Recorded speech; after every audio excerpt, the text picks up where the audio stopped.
These letters, I think, do more to keep me in touch with what's happening around the country than just about anything else.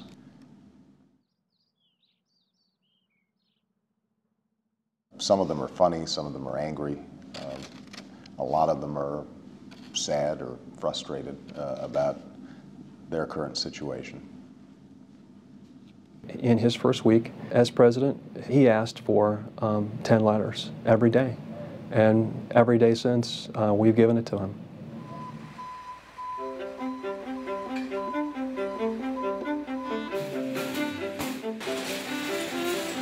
We get 65,000 paper letters every week. We get something like 100,000 emails, 1,000 faxes, 2,500 to 3,500 calls per day.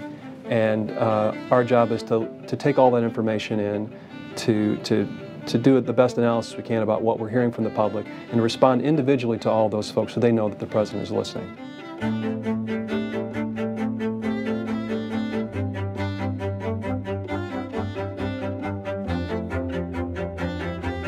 Anyone that sends a message to us, it comes into our offices. Our staff sorts through them. They identify those that meet our 3 tests. Are they something that's representative of the mail that's coming in? Is it representative of something in the news? And is it something that's a compelling message? We pile that mail together. Some of it ends up here on my desk. I sort through it, categorize it by issue, and then every day I go through them and pick the 10 that best represent what's happening right now. And it's a good dialogue, a direct relationship between constituents who have these concerns and the president who desperately wants to get those messages. So the president's talked about being in the bubble, and our job is to make sure that he gets out of it every day.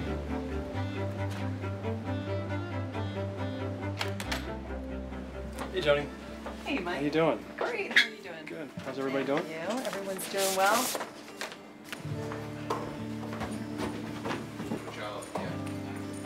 Hey, Katie. Thank you. So this is for tomorrow? Yep. Okay. You good? Yep, I'll give it to him. He probably replies to somewhere between 3 and 4 a night. So over the course of the week, you're writing 15 to 20 letters. So he writes a lot, and he handwrites every single one of them. Some are longer, some are shorter, and the issues totally vary. So these are the ones that can reply to from before.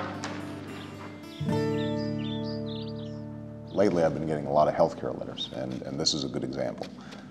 Dear Mr. Obama, my son-in-law, age 42, had a heart valve replaced 2 years ago. His wife and 2 children pay $1,200 per month for health insurance. They can not get another provider because he has a pre-existing condition.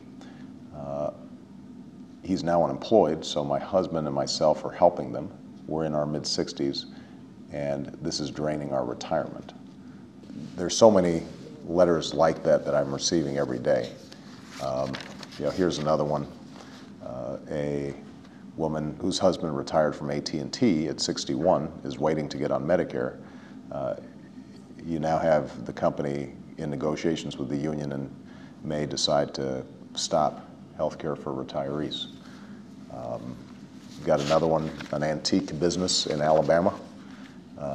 They are on the verge of losing their business because they just can't afford to pay the premiums. Their premiums increased $70 per month just this month. So a lot of the stories are heartbreaking. People who work hard, a lot of times they'll say, I've never written to a president before. I'm not looking for a handout. All I want is just a fair shake. And it ends up being a powerful motivator for me when we try to move this health agenda forward. Now, some of them are more cheerful.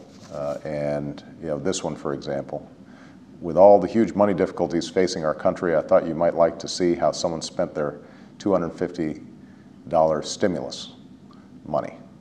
Thank you for all the pleasures from tending my raised bed and from the vegetables I hope to enjoy. So she set up a vegetable garden, and she sent me a picture.